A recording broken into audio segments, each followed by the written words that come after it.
Welcome to Third Floor Views, a production of Chesapeake Family Life, where we talk about health, education, and living with kids. I'm your host, Janet Jefferson. Today, we're discussing managing adult stress and anxiety. Here with us is Megan Gordon Hall, RN and transition coach and acupuncturist from Co-Creations. Thank you, Megan, so much for being here with us today. Thank you. It's a pleasure. Should be a fun conversation. Absolutely. And then to our viewers, please feel free to submit any questions that you may have in the comments section, and we'll try to get to as many as we can. Let's jump right in. So Megan, first off, I'd love to just hear a little bit about your background, because you do have a really interesting background. And I'd love to hear just about that and everything that brings you to where you are right now. Mhm. Well, it's been a number of years on the planet. I started off as a registered nurse. I once upon a time I wanted to be a medical illustrator. I have a very strong art background. And when I went into nursing, my first job was as a psychiatric nurse at Hopkins, mostly dealing with chronic pain management. And from there, my interest blossomed in a much more holistic way. I began to have acupuncture personally, and that began my interest in combining Eastern medicine and Western medicine.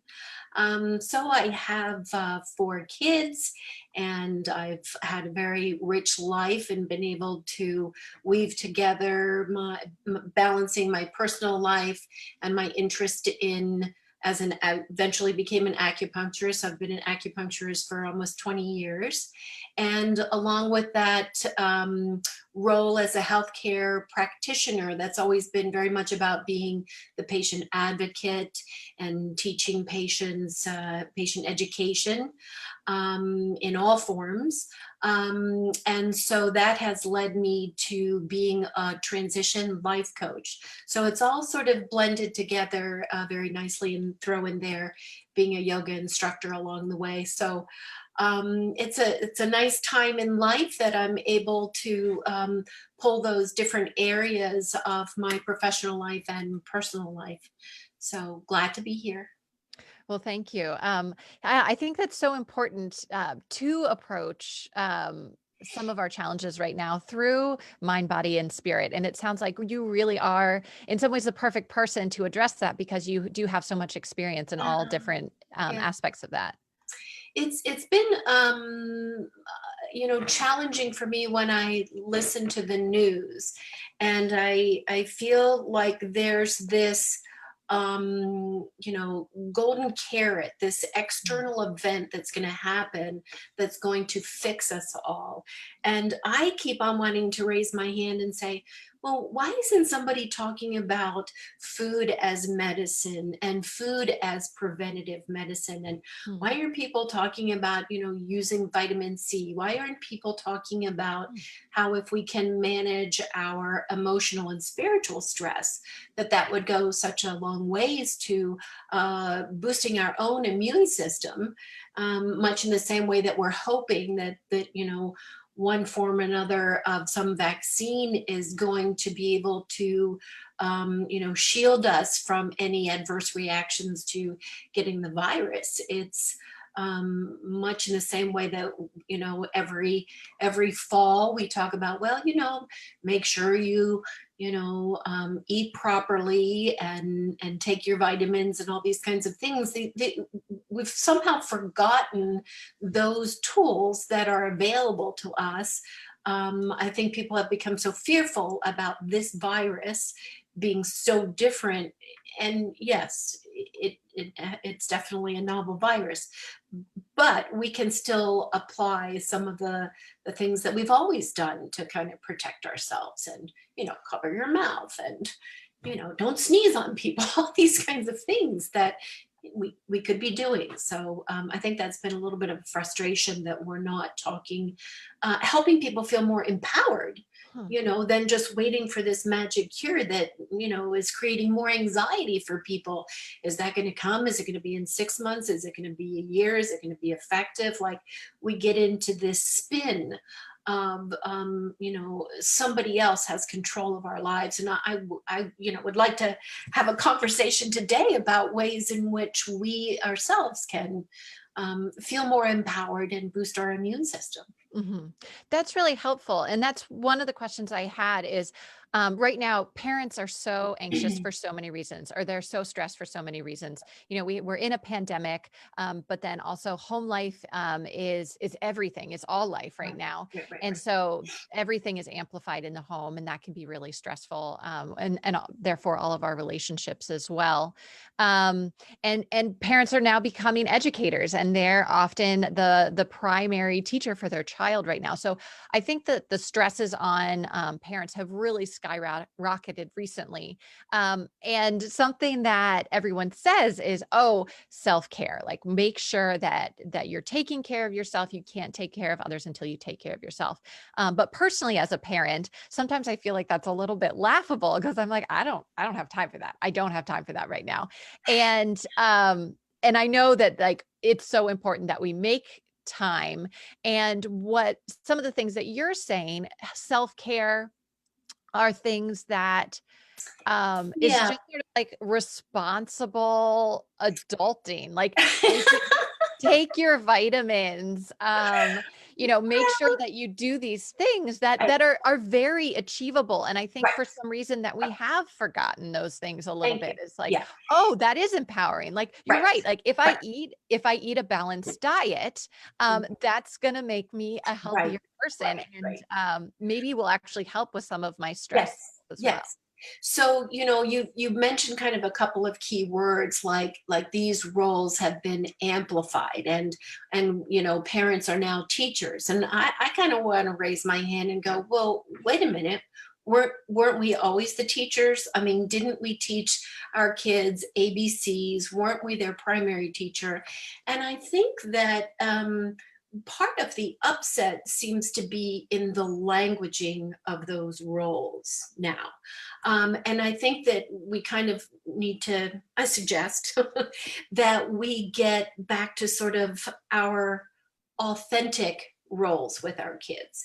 And somewhere along the line, we said, okay, now this is somebody else's responsibility. This is a teacher's responsibility. But I think that if we um, practice maybe what's called Wu Wei, which is it's actually a martial arts term that means like action through no action. And instead of like resisting, like, I don't want to be the teacher anymore, and this is why I'm having my tax dollars, and I don't know how to do this, and there's so much unnecessary upset. Hmm. I get it that everybody's being crunched, but I also feel that we have an opportunity as adults to present and model resilience, fortitude, gratitude, these things that don't necessarily have to translate to like anger and upset for what is, because part of all of that comes from I'm still trying to control this situation. Mhm. And this is a situation that is, on one hand, I'm saying, yes, be empowered and you can control what you put in your mouth, like food Mhm. as medicine, all of these things. But it's that distinction about realizing some of the things that really are beyond your control. We're not going to be able to look ahead and say definitively this is when every school in every county in Maryland is going back to in-class learning. Um, but then you have to say, what are the opportunities for me?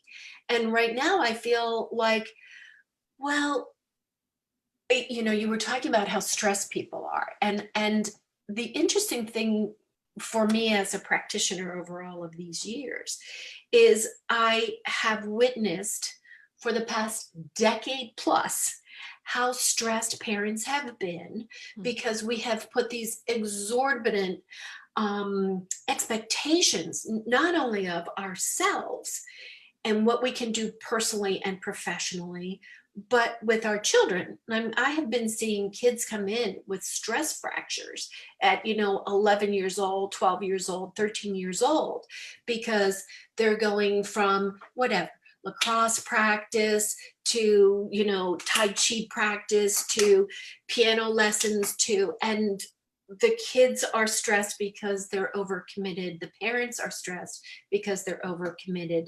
And what I heard a lot of people say for a long time is, I really wish things would slow down. I really wish that I could stay home. I can't possibly, I have to stop and pick up fast food because there's not a second in my day that I can, do food shopping and fix a decent meal. Well, now we have an opportunity if you choose to look at it as an opportunity. And now we have the opportunity, is your kid a visual learner? Are they an auditory learner? When you're seeing them study and work at home, you can make observations and come to know aspects of their personality that you wouldn't if they were out of your house, out of your sight for 8, 9, 10 hours a day, Monday through Friday.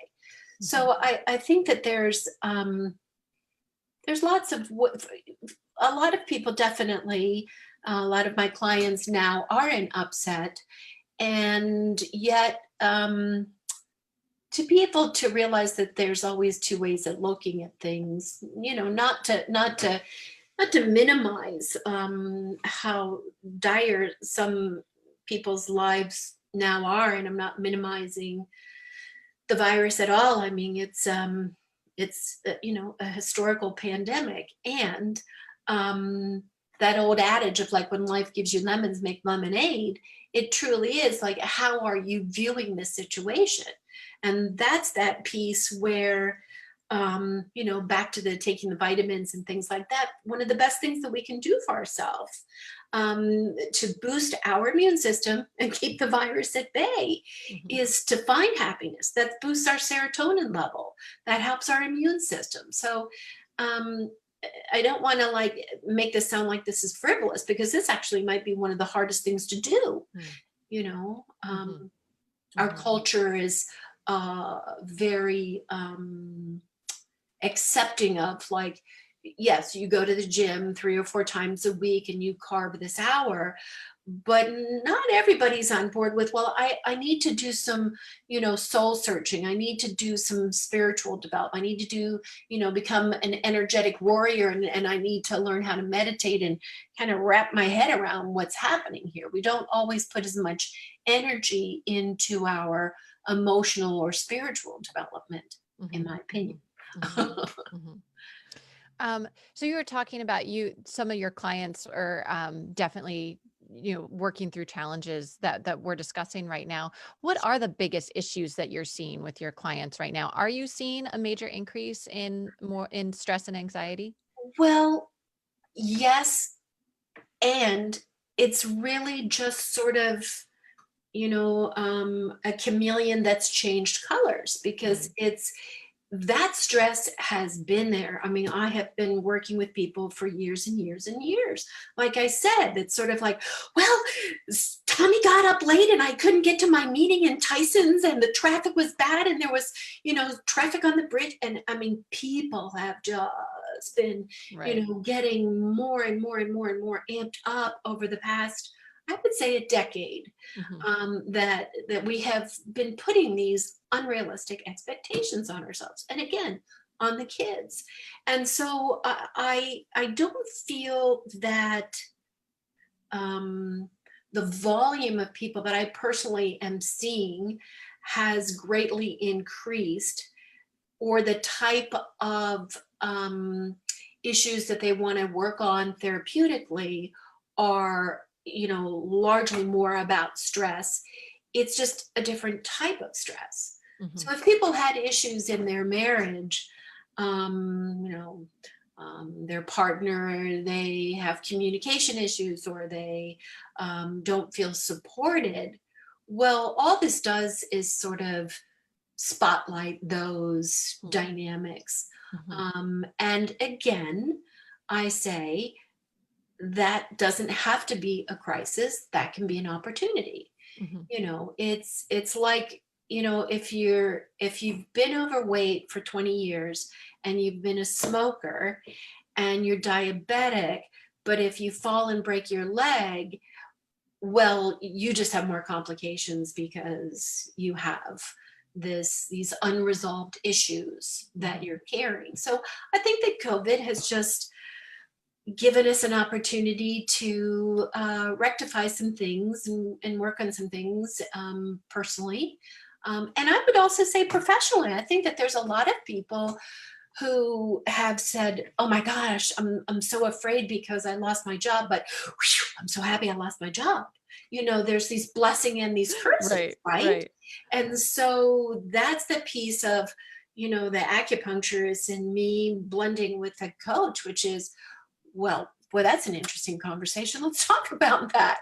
What are you Uh-huh. noticing in your body now that you don't have the stress of Mhm, spending 3 hours driving to Tyson's every day, right? mhm, mhm, And how can we create a plan and a vision moving forward where you can incorporate these new lifestyle changes? mhm, Because now mhm. people are home and they're making dinner. They actually remembered that they like to make dinner, and Right. there's lots of. I think that the news is so doomsday, Mhm. and we are on information overload. And if there was any other tool I would love people to put in their toolbox, it would be turn off the news Hmm. as much as you can, honestly. I mean, I'm older than you are, but I remember when it was like Walter Cronkite, and it was from 5:30 to 6:30, maybe top 7 o'clock, and that was it. And Mhm. now it's just sort of we are inundated. But you use the word amplify, and I that's a very good imagery. I think we need to tone down the amplification on so Mhm. many levels. I think that if we did that, and we, again, COVID has sort of quieted us down in many ways. I cannot tell you how many people have said, I'm loving that I don't have to go to that happy hour on Friday at 4, and I don't have that family obligation on Saturday. I can get out of that one. And I'm not going to do that, baseball thing on Sunday. Now, of course, are we missing our sports? Are we missing our families? Yes.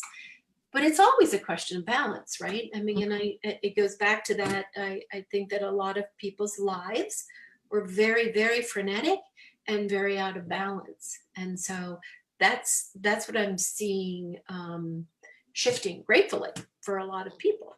Mhm.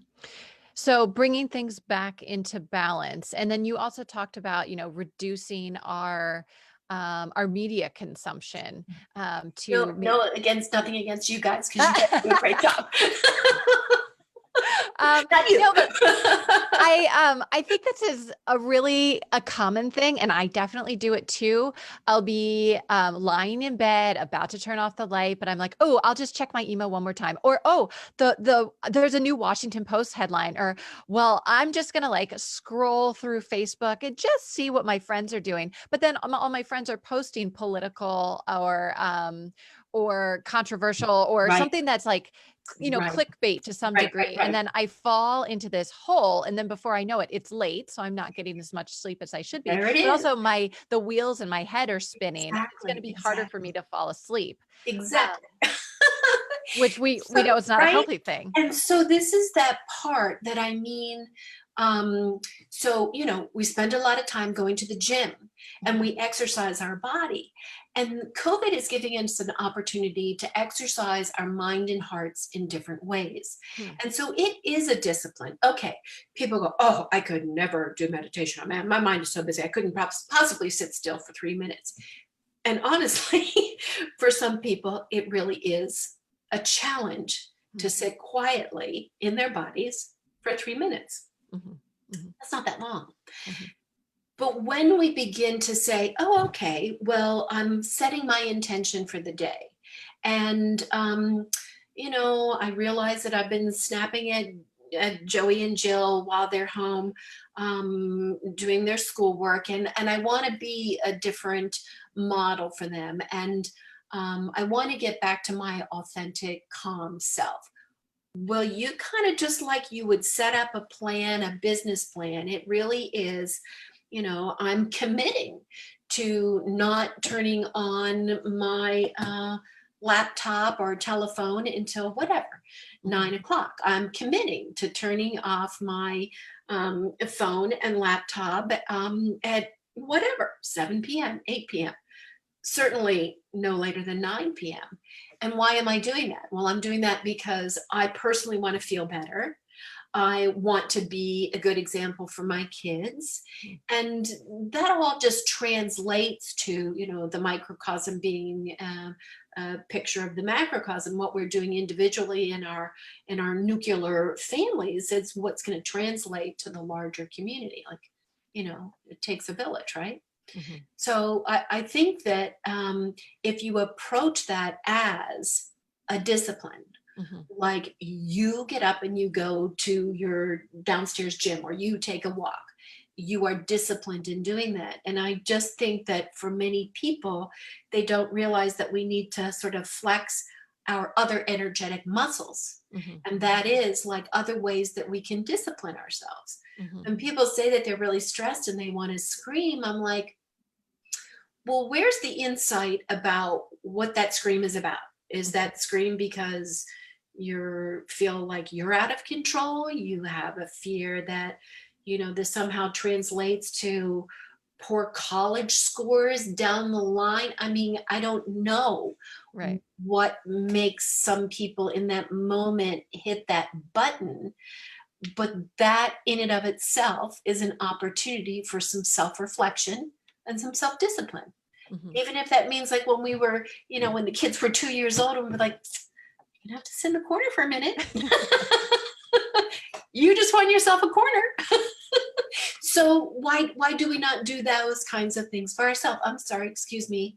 I have to take some time out. Mhm. Recognizing those things in Mhm. ourselves, right? Yeah, absolutely.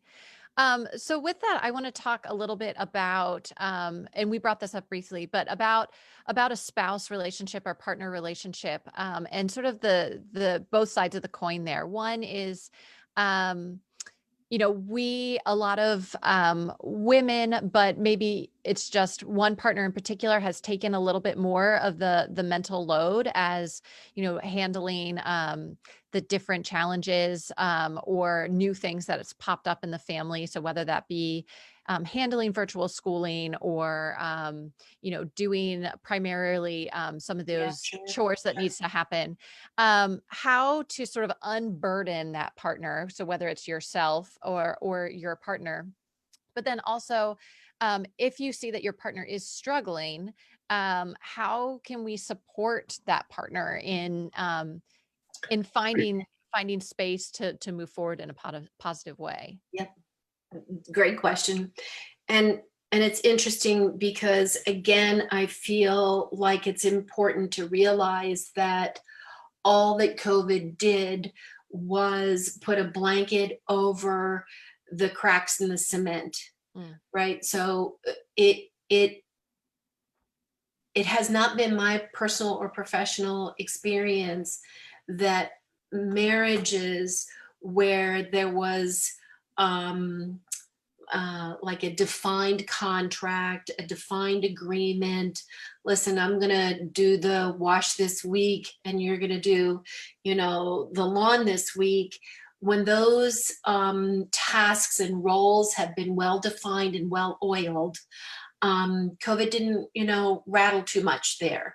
But for the folks who they were, always flying by the seat of their pants and always it was a week to week. I don't know. Are you going to do that? I don't know. I don't have time. Do you have time? I have time. Those kinds of dynamics. It has just sort of further elucidated those dysfunctions. That doesn't mean that it's hopeless or helpless. Mhm. Again, my motto is it's not a crisis, it's an opportunity. And Mhm. so then the opportunity is, geez, why did I fall in love with my partner? What are his skills and abilities or her skills and abilities? Like to rekindle that love and that connection makes us feel like, okay, we are in this together. Well, you help me laugh. I'd rather if we can bring some joy and laughter into this relationship, I don't really mind being the one who's going to be doing the cooking. And Mhm. then there's creativity. with a capital C, creativity. It's like, oh, well, I don't, I do have a lot of meetings this week and we're both home with the kids. It's communication, it's negotiation.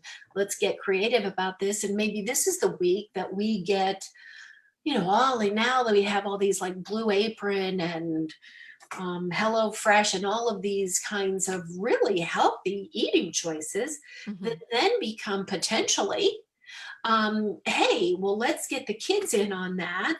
And we can use this part as a math project because this is all measured out. And it's much easier when things come in a little box to introduce kids, to the art of cooking. So then it becomes, more of a family affair. I sort of joke, for anybody who knows me, it's always one of my ongoing jokes that I feel like Gloria Steinem didn't do us any favors, right? Because I do feel like what happened back in the 60s, for the younger generation, was great. Okay, we can burn our bras and we can go to work. Well, we did that, but we also did all the laundry. We did all the shopping. We changed all the diapers. And I see in my kids, my daughters and son are in that 30 age bracket where that generation is definitely more collaborative in their partnership, and those roles are not as clearly defined based on our gender identity, right? But look at our country right now. We are experiencing shifts, paradigm shifts in consciousness about, it's not just, I don't know what my role is because my kids are home and I didn't really want to do that role of a teacher. It is about roles of sexuality. It's roles of, gender equality. It's so many ways in which we are experiencing a revolution of sorts, a psychic revolution, a cultural revolution. And so how can you not have that be in the community at large and not have that be manifesting in the individual family dynamics? It's just what is without is also within, right? Yeah, yeah, this certainly is a time of big change, and I think, Big we're change. we're seeing that, unfold on a national level, a global Right. level, Right. and I think now it's sort of playing out in our individual households as well, Yes. Yeah. which I think is driving a lot of this anxiety and Mhm, stress. Change is mhm. hard, or it can be hard. Well, yes, right. But it also is very exciting. Mhm, I feel like if we can put into place some of those, like in the olden days when we had Greek myths and we believed in dragons, we were fighting and slaying against something external. Well, why can't we come together with sort of some of that imagery that we're fighting small-mindedness and we're mhm, fighting mhm, bigotry and we're in this together, and to come from a much more heart-centered place as we are battling those things. And again, to speak these kinds of things with your partner, like, hey, we're in this together. I still love you, you still love me, our family is still the most important thing, mhm, and we're going to get through this, and let's think of something creative we can do here. mhm, mhm. Some of those tools which we've sort of forgotten about, which could just be as simple as, all right, if we're going to turn off the news, why don't we just turn the radio up for a couple of minutes and just all dance around the living room for 3 minutes? We Mhm. can get our aerobic activities in. We can get our serotonin levels up. We can boost our immune system. We'll feel better. We'll feel happier. We'll feel like we're connected. It's just these little things that don't cost anything. They Mhm. don't cost anything. So all these reasons that we have in our head, like, can't do that, can't do this, can't do Right, that. right, right. I think that we limit ourselves. That's one of the joys that I love about coaching, is to, like, well, who said you couldn't dance around the living room for 3 minutes? Like, how's that serving you? Right, right. Yeah, that quick Right? reminder. Absolutely. Right? I wanted to go back really quick and Sure. point out something that you said that I thought was such a big aha moment. How you're saying that yes, change is exciting, and see that both as on a national scale, but also with your partner. And I think too, I want to highlight how important it's to see that also with your children, Oh, for and sure. that now, because there is so much going on, that this is such an opportunity for education and sort of tackling, we have to tackle some of these harder conversations with our kids Absolutely. because it's in our face. But Right. I think we are working on that on a local level and a national level, and having this conversation with our kids together, Yes, moving and forward in a really positive and way. having them be home so that you can have those Right. conversations. Right. I mean, Absolutely. otherwise, again, it's funny that some people are feeling a lack of control, and some people are feeling like, oh, I have too much of this right now. I feel like it's a blessing to have the kids be back in sort of, the nest when there is so much turmoil going on, because Hmm. you have an opportunity to continue to instill your morals, your values, your moral compass, Hmm. your belief systems, and to have that courageous conversation of like, well, what do you think about what so and so said? And Right. when you're an adult, what role do you see yourself taking? There's kids. My impression is that kids by and large are a lot more resilient than we give them credit for. I Hmm. don't think that they have the expectations that we do. It's like, at my age, I expect them to get up and go to work and this is what's going to Right. happen, right? Right. But they're kind of like, I don't know. I don't know. Let's see what the adults are going to do today. So, Right. Right. they have a lot more resilience. When I read some article in the, sort of March, April, the beginning of the pandemic age, and it was some author, I don't remember who it was, quite honestly, and he was talking about like, hey, we had generations of um, humans who went through World War One, and then they went through World War Two, and we are a little spoiled in America that we haven't had the adversity that, like, other places in the globe are still having daily bombings and things. And Mhm. this is, okay, yes, we had our Civil War, we've had Mhm. upset, but this is an interesting, tumultuous time, and we're going to be fine. We're going to get through this. But I think we need to tap into our heart and love and compassion energy when, not to get too woo woo and philosophical about it, but, fear cannot exist. It's,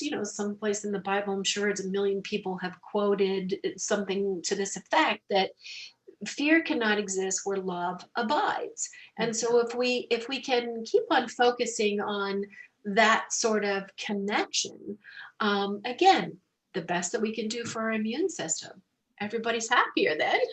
Mhm. And then Mhm. we're not just riddled and gripped with this like worry and fear, and we can't sleep and our stomach's upset and oh, my back hurts and now I got a headache. And we become much more symptomatic physiologically when we're in that sort of a vibration, a fearful worry vibration. Doesn't really create much change. Absolutely. Well, thank you so It's much. all over. I know time flies so fast, but a huge thank you Oh, it's so nice to talk with you. to Megan Gordon Hall for being here with us today to address so many questions that we have, both big picture and specific tips and tricks about stress management. And then also make sure you check out our website, because we're going to have some resources that Megan's going to very kindly help us go Sure. through some of these Yep, yep. challenges together. Thank you also to all our viewers and listeners. Make sure that you do Yeah. visit ChesapeakeFamily.com for up-to-date local information on home health and living for today's Maryland parent. This episode will be archived on ChesapeakeFamily.com in both video and podcast format. I'm Janet Jefferson with Chesapeake Family Life and Third Floor Views. Thank you so much. Thank you. Thank you. Bye, everybody.